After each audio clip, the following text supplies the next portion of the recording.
Breaking news, cognitive decline and political meltdowns.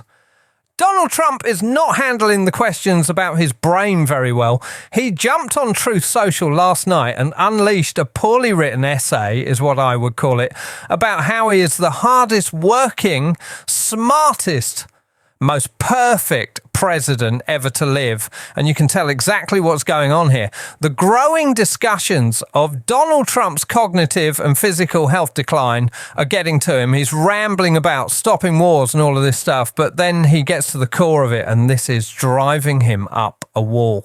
Let's take a look at the post. Quote, "There has never been a president that has worked as hard as me. My hours are the longest and my results are among the best. That is untrue. Trump's reportedly working less than 12 to 5.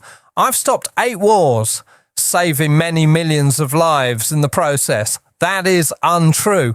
Created the greatest economy in the history of our country. That is very much not true. If you look at the job data, brought business back into the United States at levels never seen before. Simply no evidence of that. Rebuilt our military, created the largest tax cuts and regulation cuts ever, closed our open and very dangerous southern border, which the previous administrations were unable to do so, and created an aura around the United States of America that has led every country in the world to respect us more than ever before. None of this crap is true." Trump continues, "In addition to all of that, I go out of my way to do long, thorough, very boring medical examinations at the Great Walter Reed National Military Medical Center, seen and supervised by top doctors, all of whom have given me perfect marks." This is where Trump starts ramping up. Some have even said they have never seen such strong results. I do these tests because I owe it to our country. In addition to the medical is capitalized for reasons we will never know. I have done something that no other president has done on 3 separate occasions. The last one being recently by taking what is known as a cognitive examination, something which few people would be able to do very well, including those working at the New York Times. And I aced all 3 of them in front of large numbers of doctors and experts, most of whom I do not know. I've been told that few people have been able to ace this examination. And in fact, most do very poorly, which is why many other presidents have decided not to take it at all. Despite all of this, the time and work involved, the New York Times and some others like to pretend that I am slowing up and maybe not as sharp as I once was, or am in poor physical health, knowing that it is not true and knowing that I work very hard, probably harder than I have ever worked before. I will know when I am slowing up, but it's not now. After all of the work I have done with medical exams, cognitive exams and everything else, I actually believe it's seditious and perhaps treasonous for the New York Times and others to consistently do fake reports in order to libel and demean the President of the United States. They are true enemies of the people, and we should do something about it. They have inaccurately reported on my election results and in fact were forced to apologise. World political parallels, blah, blah, blah. Stop talking about my decline.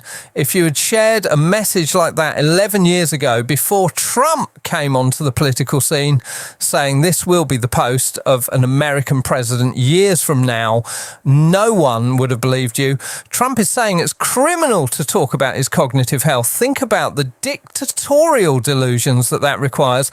And of course, he's endlessly referencing how frequently he is being cognitively tested. You don't give cognitive tests this regularly to people unless there is a suspected problem. And every time someone mentions, man, Trump seems slower, he seems confused, he's mixing up names, he's forgetting where he is, he comes back with, I identified a camel and I knew that this was a tiger, so I'm completely fine and ready to be president. But then Trump goes to this darker place, which is this could be seditious or treasonous. He says journalists are the enemies of the people. He straight up says we got to do something about it. This is what authoritarian decline looks like. A leader who is insecure. He really wants to be liked. He wants to be seen as smart and attractive. He's obsessed with his image, and he is furious that people are noticing the changes in him. Global echoes. This reaction is a familiar tactic seen in several increasingly authoritarian states around the world where leaders cling to power. They routinely delegitimize the free press, branding critical journalists as enemies of the state or traitors when the reporting touches on personal weaknesses or failures. You see similar crackdowns on dissent and press freedom in contexts like the recent political shifts in parts of Eastern Europe or the ongoing efforts to control information in China and Russia. The cult of personality, his obsession with his perfect marks and being the smartest mirrors the construction of an unquestionable cult of personality, a phenomenon globally, not just historically. In places where democratic norms are eroding, the leader's image becomes synonymous with the nation's strength, making any criticism of the leader in his mind an attack on the country itself. Controlling the narrative.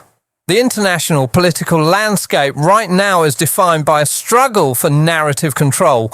With global conflicts, economic instability, and climate crises, leaders want to project unwavering strength. Trump's frantic essay is his attempt to enforce his own narrative of absolute fitness and superiority, dismissing any inconvenient reality, much like other strong men who are actively rewriting history or suppressing factual data to maintain their hold.